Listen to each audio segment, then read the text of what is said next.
we're getting started here with the upcoming fall season, and obviously we're excited about the guys that we got coming back.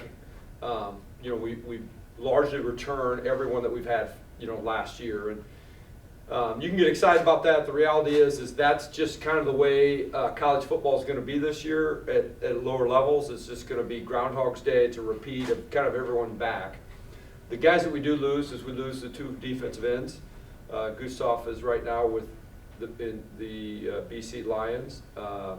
Seth has gone on to become a police officer. Jake Knoll has gone on to become a police officer here in Sioux City. So we lose those 3 veteran players, just because it was their 5th year. But most everyone else is back, and we're off to a great tempo.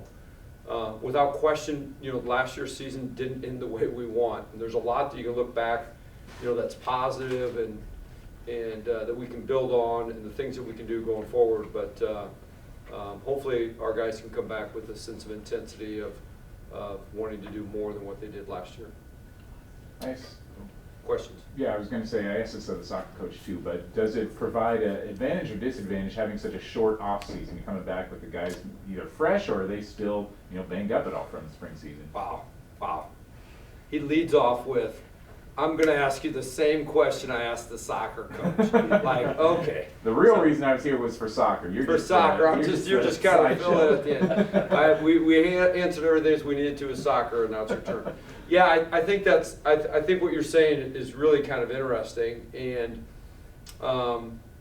we had that long year last year, and in all honesty, I enjoyed it. I mean, it's like, man, this is my favorite part of the job, is actually coaching and playing games, and we're doing it year round. I would say right now, I don't necessarily think it's been an advantage per se. I do think our guys, knowledge-wise and just, skill memory, are maybe ahead of where they normally were. But there is something in terms of a game like football that's as physical as it is, just having off-season conditioning and training. And it was really kind of shortened by the spring and just kind of giving them time off. So we'll see how it all plays out over a length of time, but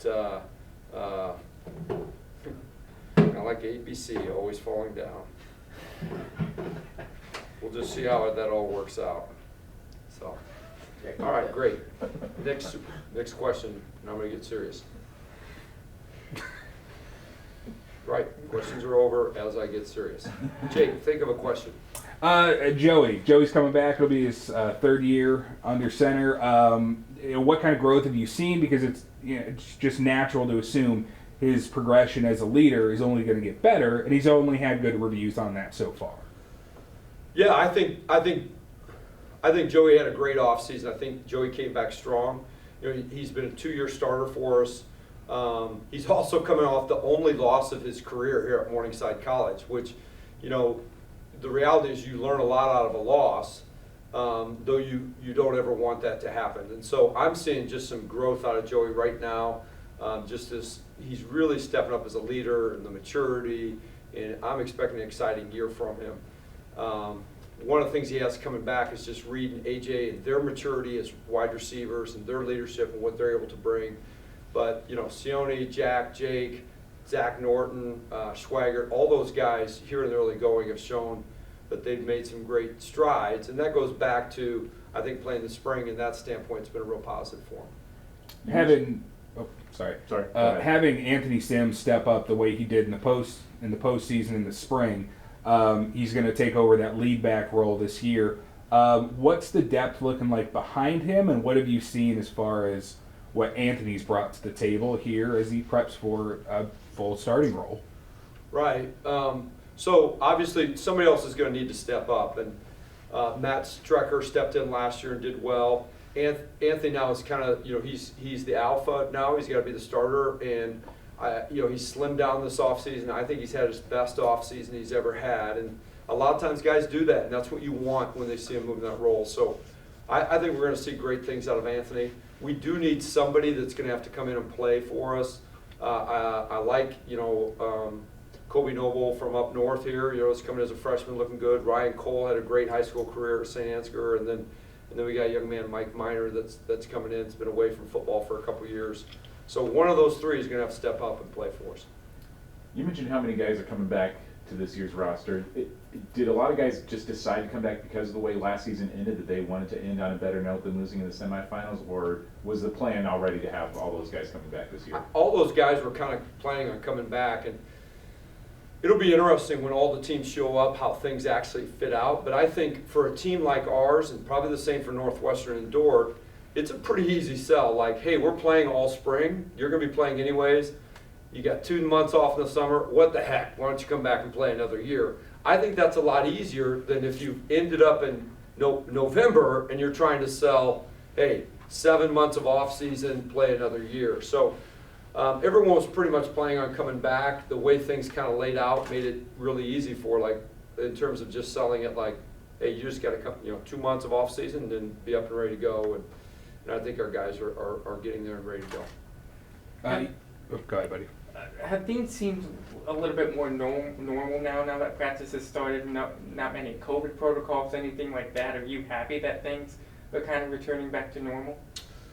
Yeah, I think, in our profession, it's no different than anyone else's profession. We all long for that elusive word now known as normalcy. And I think we're getting closer to that, and practices this fall have been much more closer to normal. They're still not there, but closer to the way they were, and it's been a grateful experience.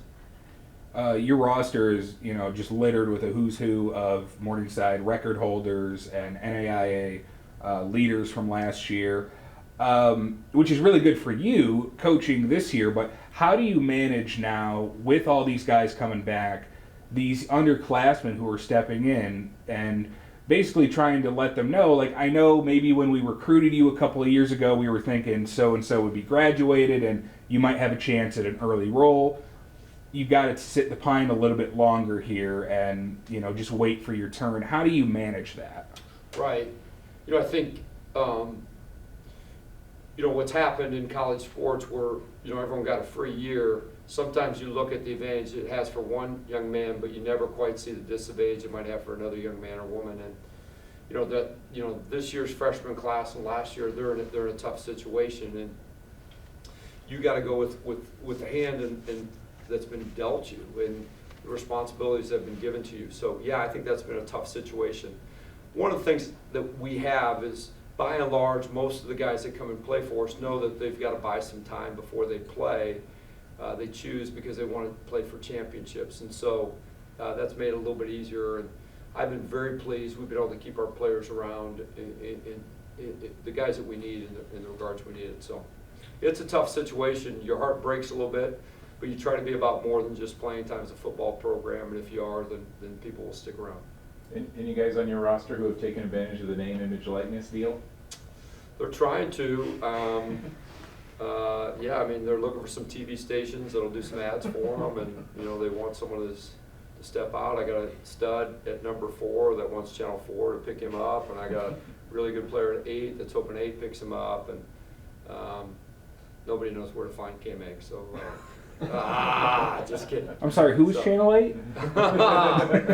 Channel 9. Mm-hmm. How about some any transfers that have come in that could be significant? Every year, players like to come play for the Mustangs. We've seen it year and year. This might be different, but do you have anyone? Yeah, we've got a few good transfers that are coming in this year. We looked at our defensive back situation, and we definitely need to improve in that area. And I think we've got 3 that are transferring in that can help us. Davian Bradley and Linnell Boyd are safeties and corners. They can play both, that have played quite a bit in Division II and are excellent football players. And Dijon Walls from St. Louis as well at corner. And I see all 3 of those guys being in the mix for us at defensive back. And then obviously Josh Simmons from Lewis Central, and then was at Iowa Western. Had a great high school career there, outstanding receivers, transferring in on the offensive side. As far as for a few of these players on your team, several of them in fact, their first career loss just came, in honestly the most heartbreaking fashion it could have. How do you even really address it or anything, as far as, I guess, the psychological effect of these guys? You've been on the top for so long. This might have been the first loss of their careers, depending on how their high school career went. Might have been their first loss even going farther back. How do you keep your team's psyche from wanting to overtrain and overperform because they want to get back while also learning the lesson? Right. We talk all the time about the process, one day at a time, and how you approach each day and how you need to get better. And no different if we would have won the last game or lost the last game, that excellence does not look at where your ability is right now, where you're at right now, but where can I be tomorrow?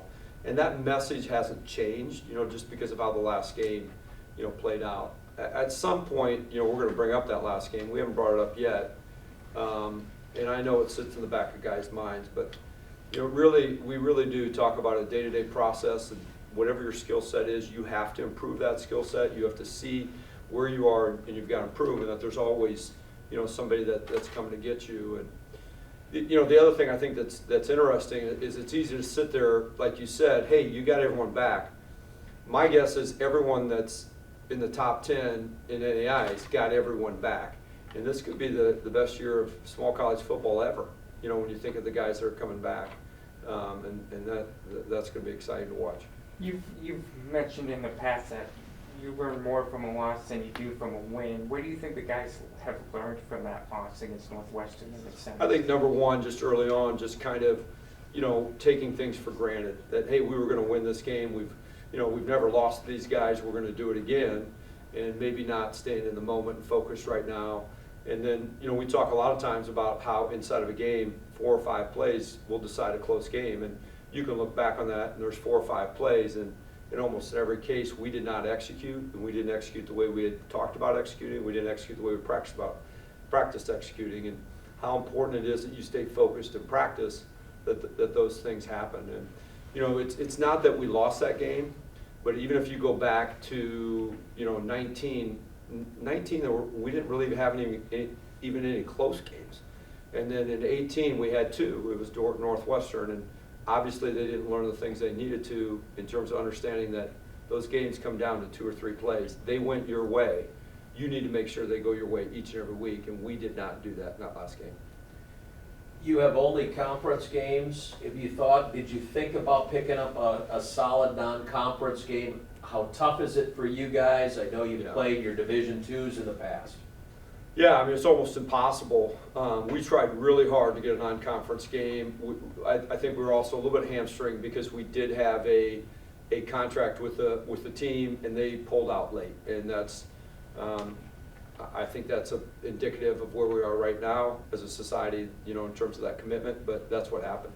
And so, we're kind of late looking for a game, but we had one, and they pulled out.